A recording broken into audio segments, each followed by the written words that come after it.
नमस्कार दोस्तों, आपका स्वागत है हमारे चैनल शिव कृष्ण ज्ञान में। दोस्तों, आज हम जानेंगे किस तरह पिछले जन्मों का कर्म इस जन्म में हमें भुगतना पड़ता है और हमें अपने पिछले जन्मों के कर्म से मुक्ति पाने के लिए क्या करना चाहिए।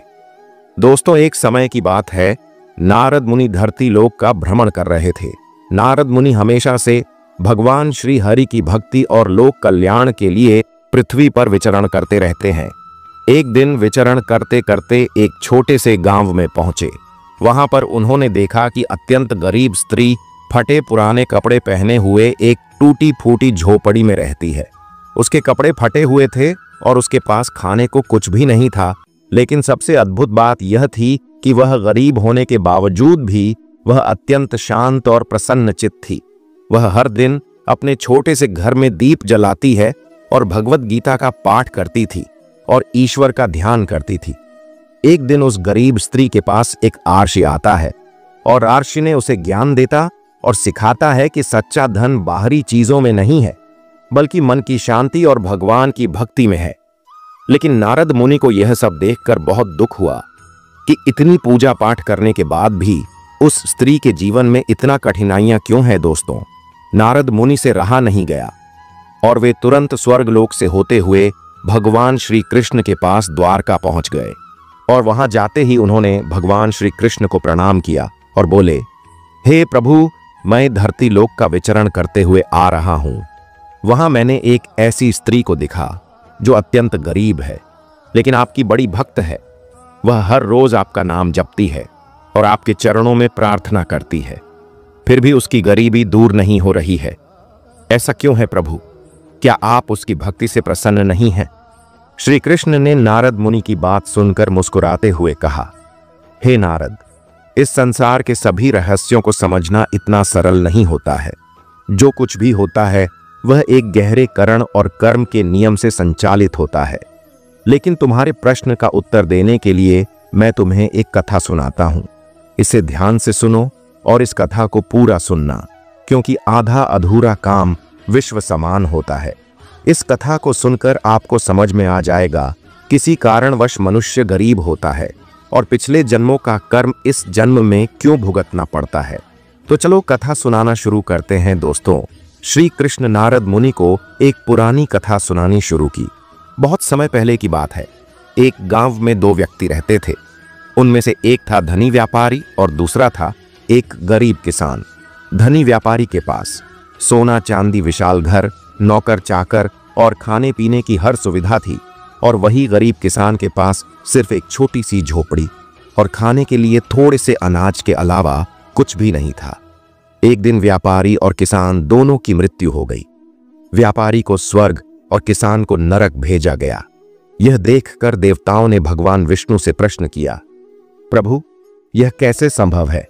व्यापारी ने तो सारा जीवन धन अर्जित किया, पूजा अर्चना की और बड़े बड़े दान दिए, जबकि किसान के पास कुछ भी नहीं था, फिर भी उस नरक क्यों भेजा गया?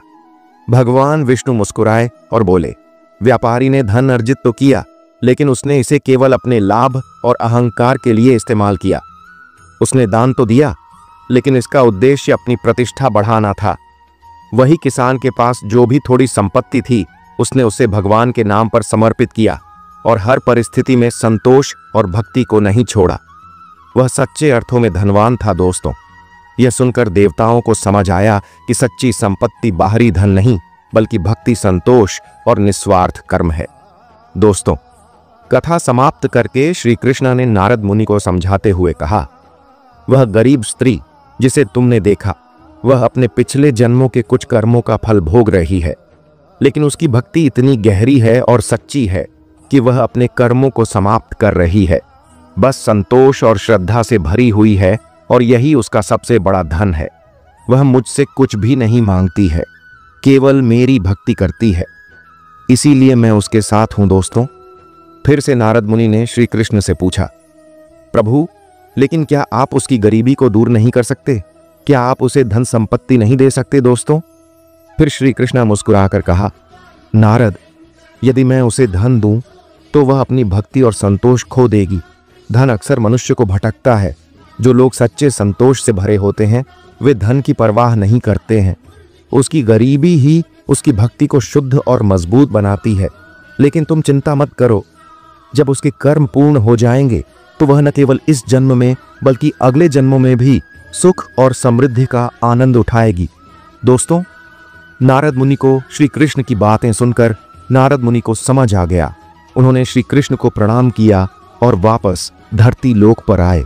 उन्होंने उस स्त्री से कहा, हे देवी, तुम्हारी भक्ति ने भगवान श्री कृष्ण को प्रसन्न कर दिया है। वे तुम्हारे हर कष्ट को देख रहे हैं और तुम्हारे साथ है। तुम्हें बस अपने संतोष और भक्ति को बनाए रखना है। दोस्तों, उस स्त्री ने नारद मुनि को धन्यवाद करते हुए और कहा, मुनिवार, मुझे धन संपत्ति की लालसा नहीं है।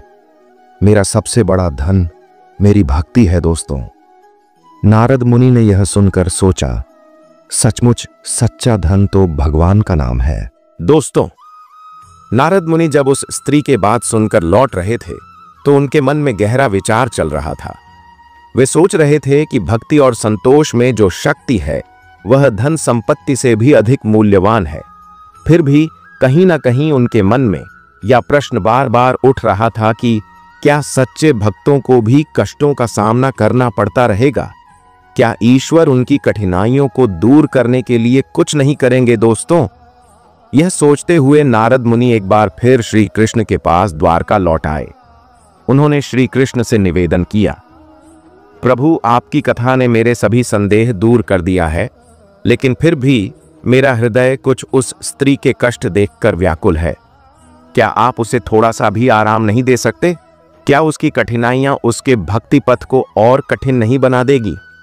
दोस्तों, श्री कृष्ण ने नारद मुनि को बड़े ही शांत स्वर में उत्तर दिया, हे नारद, जो तुम देख रहे हो वह केवल एक पहलू है। मैं तुम्हें एक और कथा सुनाना चाहता हूं जो तुम्हारे इन प्रश्नों का उत्तर देगी। यह कथा तुम्हें समझाएगी कि कष्ट और कठिनाइयां कैसे मेरे भक्तों के लिए एक वरदान बनती है। ध्यान से सुनो दोस्तों, श्री कृष्ण की दूसरी कथा भक्ति की परीक्षा है। बहुत समय पहले एक राजा था जिसका नाम धर्मराज था। वह अत्यंत धर्मपरायण और भक्ति में लीन रहने वाला राजा था। वह अपने राजकाज से अधिक समय भगवान विष्णु की पूजा और ध्यान में लगता था। उसकी प्रजा उससे बहुत प्रसन्न थी और उसके राज्य में सुख शांति का वातावरण था। एक दिन धर्मराज ने सोचा कि क्यों ना भगवान विष्णु से प्रत्यक्ष आशीर्वाद लिया जाए। उन्होंने कठोर तपस्या शुरू कर दी। उनकी तपस्या से प्रसन्न होकर भगवान विष्णु प्रकट हुए और बोले, धर्मराज, मैं तुम्हारी तपस्या से प्रसन्न हूं, मैं को क्या वरदान चाहिए? धर्मराज ने झुककर कहा, प्रभु, मुझे ऐसा आशीर्वाद दे दो कि मेरे राज्य में हमेशा सुख समृद्धि और शांति बनी रहे, कोई भी भूखा या दुखी ना रहे। दोस्तों, भगवान विष्णु मुस्कुराए और भोले तथास्तु। लेकिन याद रखना, सुख और समृद्धि तब तक टिकाऊ नहीं होती है जब तक मनुष्य कष्ट और कठिनाइयों को न समझे। मैं तुम्हारे राज्य में समृद्धि भेजूंगा, लेकिन साथ ही में तुम्हें एक परीक्षा में डालूंगा। इस परीक्षा में तुम्हारे धैर्य और भक्ति की परख होगी। क्या तुम इसके लिए तैयार हो? दोस्तों, धर्मराज ने निडरता से कहा, प्रभु, मैं हर परीक्षा के लिए तैयार हूं। बस आप मेरे राज्य को अपनी कृपया से आशीर्वाद दे। भगवान विष्णु ने वरदान दिया और अदृश्य हो गए। कुछ दिनों तक राज्य में सब कुछ ठीक चल रहा था, लेकिन अचानक से राज्य में एक प्राकृतिक आपदा आई। भारी बारिश और बाढ़ ने फासले बर्बाद कर दी। कई लोग बेघर हो गए और भूखमरी का सामना करने लगे। धर्मराज, जो हमेशा अपने राज्य को सुखी और संपन्न देखना चाहते थे, अब यह देख नहीं पा रहे थे। उन्होंने अपनी सारी संपत्ति और धन प्रजा की मदद में लगा दिया, लेकिन समस्याएं खत्म होने का नाम ही नहीं ले रही थीं। राजा ने हिम्मत नहीं हारी। उन्होंने अपनी भक्ति और तप को और बढ़ा दिया। दिन रात भगवान विष्णु का स्मरण करते हुए वे हर परिस्थिति में प्रजा की मदद के लिए प्रयासरत रहे। दोस्तों, कुछ समय बाद भगवान विष्णु ने धर्मराज को स्वप्न में दर्शन दिए और कहा, धर्मराज, यह परीक्षा तुम्हारे धैर्य और भक्ति की थी। तुमने विपरीत परिस्थितियों में भी हार नहीं मानी। तुम्हारी निस्वार्थता और तपस्या ने यह सिद्ध कर दिया कि सच्चा भक्त वही है जो सुख और दुख दोनों में मेरा स्मरण करता रहे। अब मैं तुम्हारे राज्य को फिर से समृद्धि से भर दूंगा। अगली सुबह राजा के राज्य में अचानक सब कुछ बदल गया। बाढ़ का पानी धीरे धीरे उतर गया। खेत फिर से हरे भरे हो गए और प्रजा पहले से भी अधिक सुखी हो गई। दोस्तों, इस तरह कथा समाप्त करके श्री कृष्ण ने नारद मुनि से कहा, हे नारद, मेरी कृपा हमेशा मेरे भक्तों के साथ होती है, लेकिन कष्ट और कठिनाइयां उसके जीवन में केवल उन्हें और मजबूत बनाने के लिए आती हैं। वे एक परीक्षा होती है जो उनके धैर्य, भक्ति और सच्चाई की परख करती है। वह गरीब स्त्री भी इसी परीक्षा से गुजर रही है। उसके कष्ट उसके कर्मों का परिणाम है, लेकिन उसकी भक्ति उसे जल्द ही उन कर्मों से मुक्त कर देगी। जब समय आएगा, उसकी गरीबी दूर हो जाएगी और उसका जीवन सुखमय हो जाएगा। लेकिन तब तक वह अपनी भक्ति और संतोष के माध्यम से मेरी कृपा को प्राप्त कर रही है। नारद मुनि ने श्री कृष्ण के चरणों में प्रणाम किया और कहा, प्रभु, आपकी लीलाएं और शिक्षाएं वास्तव में गहन और अद्भुत हैं। मैं अब समझ गया कि कष्ट भी एक वरदान है, यदि उन्हें सही दृष्टि से देखा जाए। दोस्तों, इसके बाद नारद मुनि धरती लोक लौटे और उस गरीब स्त्री से मिले। उन्होंने उसे श्री कृष्ण का संदेश सुनाया। स्त्री मुस्कुराई और कहा, मुनिवर, मेरे लिए इतना ही काफी है कि प्रभु मेरी भक्ति से प्रसन्न है। मेरे कष्ट अब मुझे दुखी नहीं करते, क्योंकि मुझे विश्वास है कि ये सब उनकी इच्छा से हो रहा है। नारद मुनि ने स्त्री को आशीर्वाद दिया और वहां से आगे बढ़ गए। इस घटना ने उनके हृदय में यह गहरी शिक्षा छोड़ दी कि भक्ति और संतोष से बढ़कर इस संसार में कोई धन नहीं है। दोस्तों, इस प्रकार यह कथा यह सिखाती है कि कष्ट और कठिनाइयां हमारे जीवन का हिस्सा हैं, लेकिन ईश्वर की भक्ति और उनके प्रति विश्वास से हम इनसे पार पा सकते हैं। कठिन समय हमें ईश्वर के और भी करीब लाता है और हमें सच्चा संतोष और आत्मिक सुख प्रदान करता है। तो दोस्तों, आज के लिए बस इतना ही। फिर मिलते हैं किसी नए वीडियो के साथ। अगर आपको मैं वीडियो पसंद आए हो तो वीडियो को लाइक, चैनल को सब्सक्राइब करें और कमेंट में जय श्री कृष्ण लिखें। धन्यवाद दोस्तों।